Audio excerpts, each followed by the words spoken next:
The incident began on a crisp October morning, just after 10 a.m. Dr. Elias Vance, a man whose words had reshaped modern literature and earned him a Nobel nomination, stood on a quiet, sun-dappled sidewalk outside a university bookstore.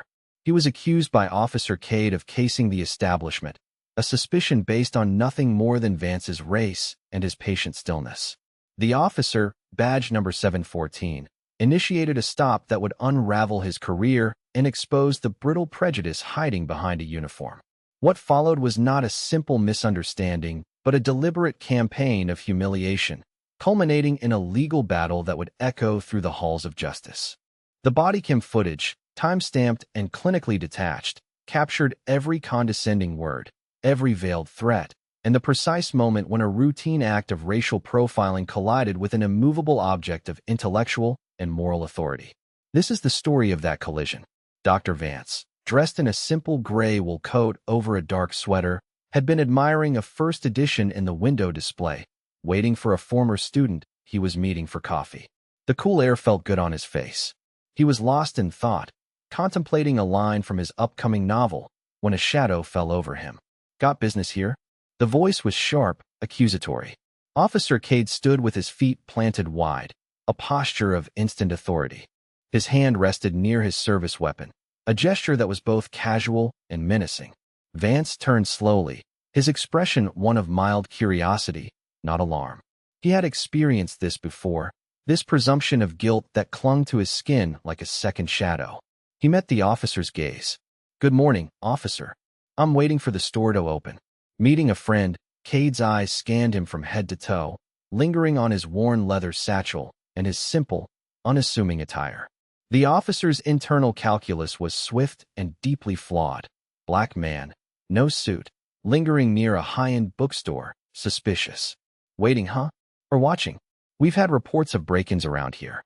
People scoping the place out." The accusation was baseless, a fiction created in the moment to justify the stop. A few passers-by began to slow their pace, their morning routines interrupted by the familiar, uncomfortable tableau of a white officer confronting a black man. The tension was a low hum, a string pulled taut in the quiet morning air. Officer Cade circled Dr. Vance like a predator sizing up its prey, his boots crunching softly on the fallen leaves that littered the sidewalk.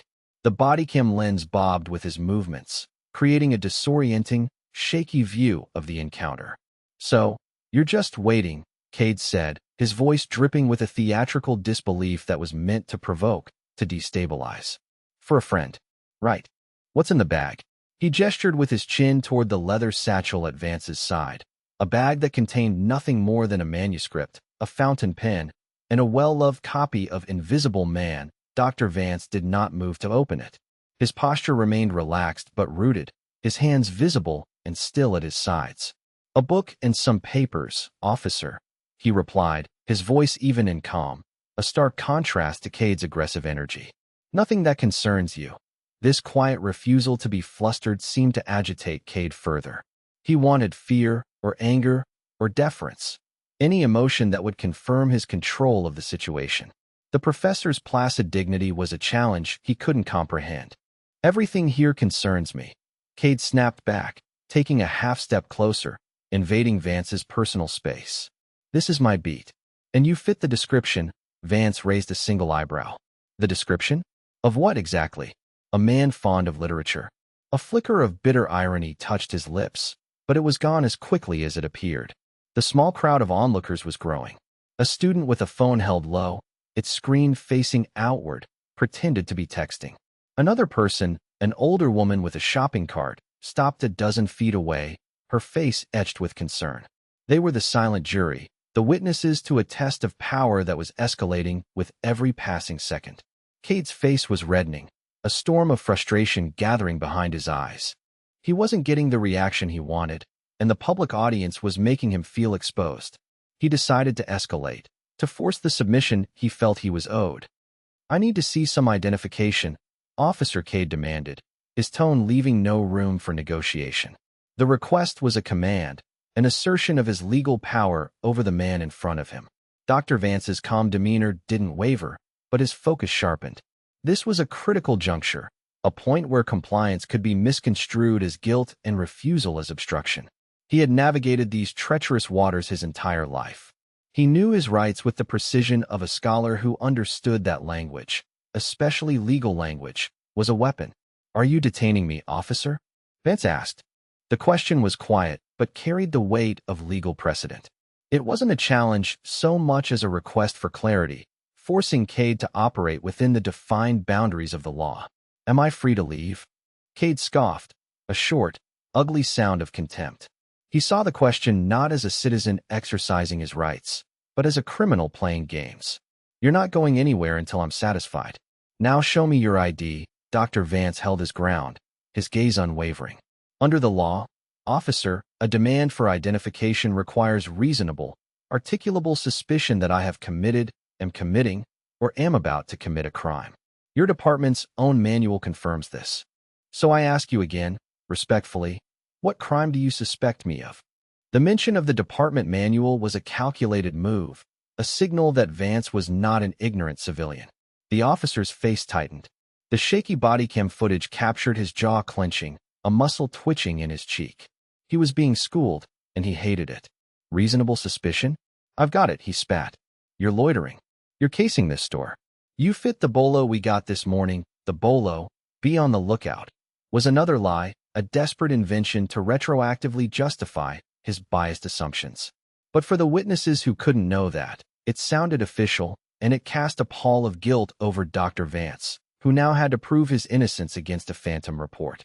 The injustice of it was a bitter pill, but his composure remained his shield. The officer's patience, already worn thin by a composure he couldn't penetrate, finally snapped.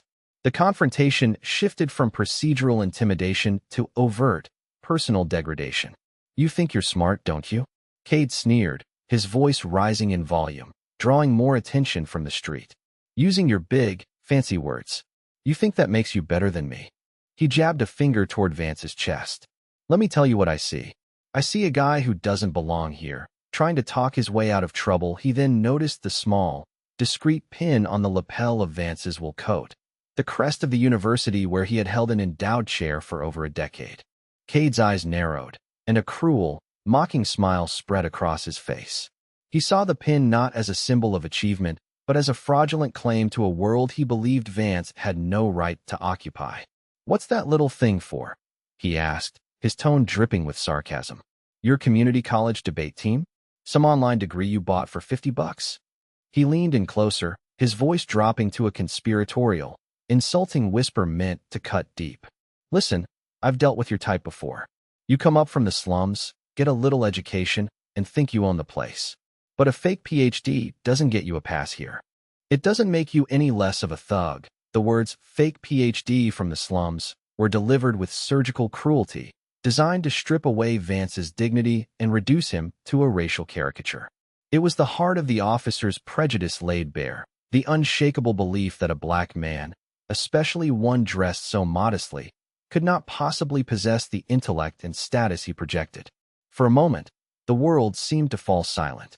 The weight of the insult hung in the air, thick and suffocating. Dr. Vance felt a cold, familiar anger rise within him, but he mastered it, compressing it into a diamond-hard point of focus. He knew, in that instant, that this encounter would not end on the sidewalk. A profound stillness settled over Dr. Vance. The officer's verbal venom had clarified everything. There was no misunderstanding to correct, no common ground to be found. There was only a chasm of prejudice that could not be reasoned with. Arguing further would be pointless, like shouting into a hurricane. It would only feed the officer's narrative of an aggressive, non-compliant suspect. He made a conscious decision, a strategic shift from defense to offense, though his methods would be imperceptibly subtle. He would comply, but he would do so on his own terms, turning the officer's demand for identification into a slow, deliberate act of revelation. He gave a small, almost imperceptible nod, a gesture of concession that was, in reality, the beginning of a checkmate. "All right, officer," he said, his voice regaining its calm, instructional tone. "You want to know who I am? I will be happy to provide you with my identification." He raised his hands slowly, palms open, a universal sign of non-aggression that also served to draw every eye to his movements. "I am reaching into the inside pocket of my coat to retrieve my wallet," he announced clearly, for the benefit of the officer, the witnesses, and the body cam that was recording his every action. Officer Cade watched, a smirk of triumph on his face. He believed he had finally broken the man, that his intimidation tactics had worked. He had won. He crossed his arms, waiting for the driver's license that would, in his mind, confirm the man's address in a bad part of town and validate his entire worldview. The professor's movements were unhurried, each gesture precise. He unbuttoned his coat, reached inside, and his fingers closed around the worn leather of his wallet. He drew it out with the care of a surgeon handling a delicate instrument. The tension on the sidewalk was palpable. The small crowd was now a silent, captive audience, sensing that the climax of this street-side drama was at hand. They leaned in, their phones still recording, waiting to see what card the calm, dignified man would play. Dr. Vance opened his wallet, his fingers bypassing the slot where his driver's license was kept. Instead, he carefully slid out a different card, laminated and bearing the university's holographic seal. He held it out for Officer Cade to see, holding it steady between his thumb and forefinger. The body cam zoomed in, the autofocus struggling for a moment before the text sharpened into perfect clarity. It was a university faculty identification card.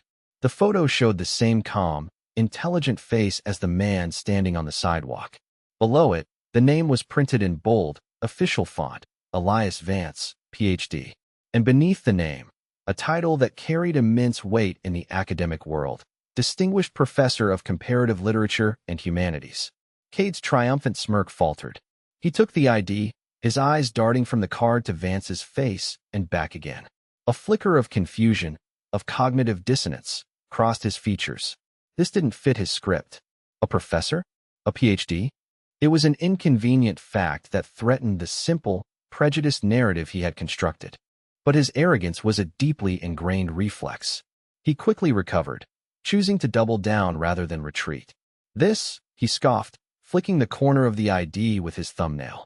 "This doesn't mean anything. Anyone can print one of these on a computer. It's probably as fake as your story." He handed it back with a dismissive shove. "I asked for a state-issued ID, a driver's license." Now he was trying to reassert his dominance, to dismiss the credential as meaningless and regain control of the interrogation. But the seed of doubt had been planted. For the first time, a hairline crack appeared in his wall of certainty. The witnesses murmured amongst themselves, the word professor rippling through the small crowd. The power dynamic had begun to shift, ever so slightly, but the change was irreversible. Dr. Vance simply took his ID back, his expression unreadable, and prepared for his final, decisive move. Dr. Vance did not argue about the authenticity of his ID. He simply returned it to his wallet and met Officer Cade's hostile gaze with an unnerving placidity. "You are correct, officer," he said, his voice as calm as a frozen lake. "A card can be fabricated. Verifiable truth, however, is a bit more resilient." He slid his hand into his other pocket and retrieved his phone. His movements remained slow and deliberate. He unlocked the screen and tapped a few times, his thumb moving with practiced efficiency. "You said you wanted to know who I am," he continued, his voice taking on the quality of a lecturer addressing a particularly slow student. "I believe in thoroughness." He turned the phone screen toward the officer. On it was a web page, the official site for the Nobel Prize. The headline was prominent, the announcement dated just 2 weeks prior. Swedish Academy announces nominees for the Nobel Prize in Literature, and there, among a short, globally celebrated list of authors, was his name and photograph. Dr. Elias Vance. The bodycam footage captured the screen in perfect detail, the pixels forming a truth that was absolute and undeniable. "As you can see," Dr. Vance said, his voice still quiet but now resonating with an authority that dwarfed the officer's badge, "my work has recently received some attention. You can search my name. You'll find my books, my lectures, my university profile. Or you can simply read the citation from the Swedish Academy. They seem to find my credentials and my contributions to be authentic." The phrase Nobel Prize hung in the air, a silent thunderclap that shattered the officer's reality. The world tilted on its axis. The student who had been surreptitiously recording now lifted his phone openly, aiming it directly at the officer's face. The older woman gasped. The fiction Cade had built, of a thug from the slums with a fake PhD, had just collided with the reality of a globally revered intellectual. The power dynamic didn't just shift, it violently inverted, leaving the officer utterly exposed. Officer Cade's face, once flushed with aggressive certainty, drained of all color. The body cam recorded a close-up of his stunned expression, his mouth slightly agape, his eyes wide with a dawning horror. He looked from the phone screen to Dr. Vance's impassive face, and the entire structure of his worldview crumbled in an instant. The man he had insulted, demeaned, and threatened was not just a professor.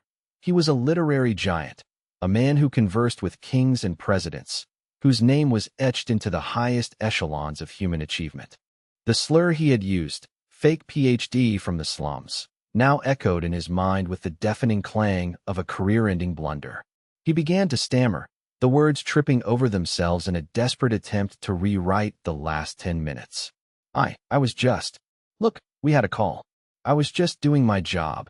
He sputtered, the hollow excuse sounding pathetic even to his own ears. His hand, which had rested so confidently on his weapon, now twitched nervously at his side. He fumbled for the radio on his shoulder, his fingers clumsy and uncoordinated. "Dispatch, this is 714, he said, his voice cracking with a panic he could no longer conceal. "Situation is, stable. No further assistance needed, but it was too late. His authority had not just been challenged, it had been annihilated. He was no longer a figure of power, but a caricature of incompetence and bigotry, exposed for the entire world to see through the unforgiving lenses of his own body cam and the phones of a half-dozen witnesses.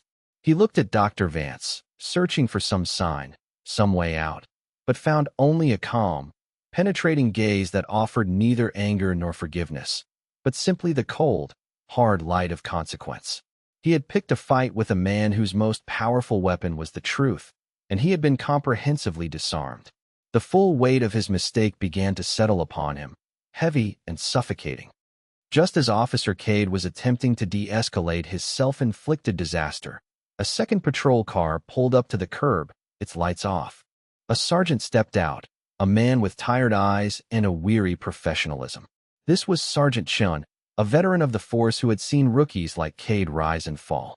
He had received a 911 call from a bystander, the student with the phone, reporting an officer aggressively harassing a citizen without cause. Chin's initial thought had been to mediate a minor dispute. What he found was far worse. A junior officer pale and trembling, a crowd of people openly recording, and a black man who stood with the unshakable composure of someone who had already won. Sergeant Chin's eyes took in the scene in a single, sweeping glance. He approached Dr. Vance first, deliberately bypassing his subordinate. This was a critical signal. He was addressing the victim, not the officer. "Sir, I'm Sergeant Chun," he said, his voice calm and respectful. "Is there a problem here?" Dr. Vance simply turned his phone screen toward the sergeant. Chun looked at the Nobel Prize nomination page, then at the university ID Vance was still holding, and finally at Officer Cade, whose panicked expression told the rest of the story. A deep sigh escaped Chen's lips. He knew exactly what this was, and he knew it was a catastrophe for the department. He turned to Cade, his voice now cold and official. "Officer Cade, step back. Turn your body cam off." Cade, looking relieved to be given any command, fumbled with the device. "No," Dr. Vance said, his voice cutting through the air. "Leave it on. I want every second of this documented." Sergeant Chin nodded, recognizing the wisdom and the legal necessity of the request. "Leave it on, Cade," he ordered. Then, turning back to Vance, he said, "Sir, on behalf of the department, I sincerely apologize. Your treatment was unacceptable." The apology was a start, but both men knew it was only the beginning of a much longer and far more public reckoning. The aftermath unfolded with the slow, inevitable gravity of a system forced into motion. Officer Cade was immediately placed on administrative leave, a decision made by Sergeant Chun on the spot. The bodycam footage, along with the multiple bystander videos that were already beginning to circulate online, was entered into evidence for an internal affairs investigation. Within hours, the story had been picked up by local news, then national outlets. The headline was irresistible. Nobel-nominated author racially profiled, verbally abused by police, the police department, facing a public relations firestorm, issued a formal apology and promised a thorough and transparent investigation. But Dr. Vance knew that apologies and investigations were often just mechanisms to absorb public anger until the news cycle moved on. Initially, he had no intention of pursuing the matter further. He wanted only to return to his work, to the world of words where he held true power. But his friends, his colleagues, and the countless messages of support from people who had endured similar humiliations convinced him otherwise. His platform gave him a responsibility. He retained a team of civil rights attorneys, and they filed a federal lawsuit against Officer Cade, the police department, and the city, alleging a violation of his civil rights and citing a documented history of racial profiling within the department. The lawsuit sought not only damages but systemic change, mandatory implicit bias training, revised use of force policies, and a civilian oversight board with genuine authority. The legal battle was long and arduous. The city's lawyers tried to discredit Vance, to paint him as arrogant, and Cade as a dedicated officer making a split-second mistake. But the video evidence was irrefutable. Cade's words, "fake PhD from the slums," became the centerpiece of the trial, a perfect encapsulation of the prejudice that drove his actions. In the end, the jury, a diverse group of citizens, returned a verdict that stunned the nation. They found in favor of Dr. Vance on all counts and awarded him $16 million in compensatory and punitive damages. It was a landmark verdict, a clear and resounding declaration that dignity has value and prejudice has a price. Dr. Vance pledged the entirety of the settlement to a new foundation dedicated to funding legal aid for victims of police misconduct and promoting literature and the arts in underserved communities. In his victory statement, he didn't speak of anger or revenge. He spoke of the power of narrative. Officer Cade saw a story he had already written in his mind, he said. Today, we have offered a new story, one where justice is not a footnote, but the headline. His voice, once silenced on a sidewalk, now echoed across the country, more powerful than ever.